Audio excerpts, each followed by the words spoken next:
नमस्ते हजुरलाई स्वागत छ मेरो युट्युब च्यानलमा रेसिपी क्लब नेपाल। आज म बनाउन गएको छु क्रिस्पी मसरुम रेस्टुरेन्ट स्टाइलमा। त्यसको लागि मैले लिएको छु मसरुम,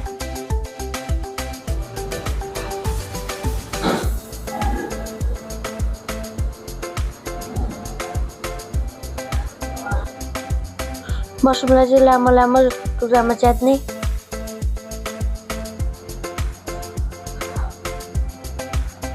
यो सानो टुक्रामा नच्यात्ने, किनकि यो तेलमा फ्राई गर्यो भने सानो हुन्छ।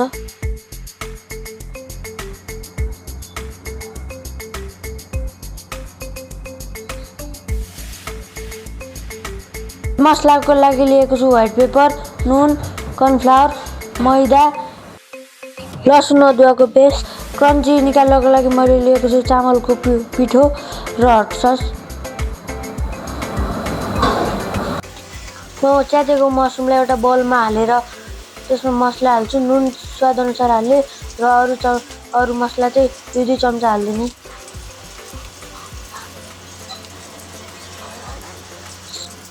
सबै मसला हालिसकेपछि त्यसलाई बिस्तारै मोल्ने, किनकि त्यसले पानी छोड्छ। ग्यास बालेर कराईमा तेल हाल्दिने। तेललाई चाहिँ मजाले तात्तिनुपर्छ।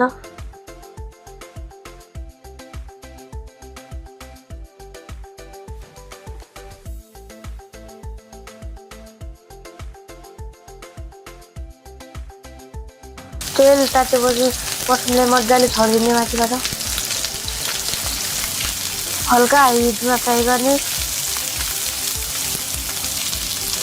तेललाई चाहिँ चलाइराख्ने, डढ्न नदिने। त्यो जति फ्राई भयो त्यति क्रन्ची आउँछ।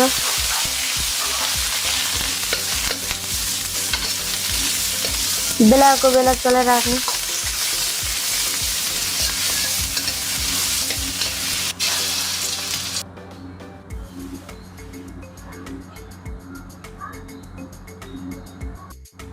हेर्नुहोस् त कस्तो राम्रो कलर आइसक्यो।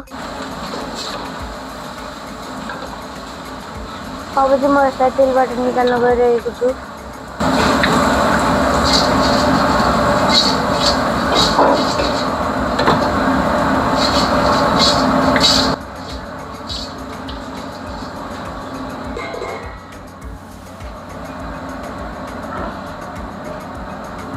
क्रिस्पी मसरुम पनि रेडी भइसक्यो र क्रिस्पी मसरुमलाई प्लेटिङ गरिदिने।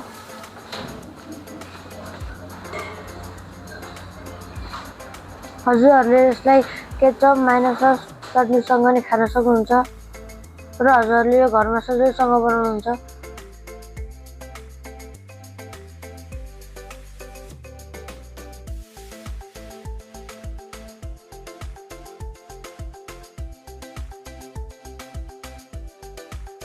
यस्तै भिडियो हेर्नलाई हजुरहरू मेरो भिडियोलाई लाइक, सेयर, सब्सक्राइब गर्नुहोला। Thank you for watching. हामी अर्को भिडियोमा भेट्नेछौँ।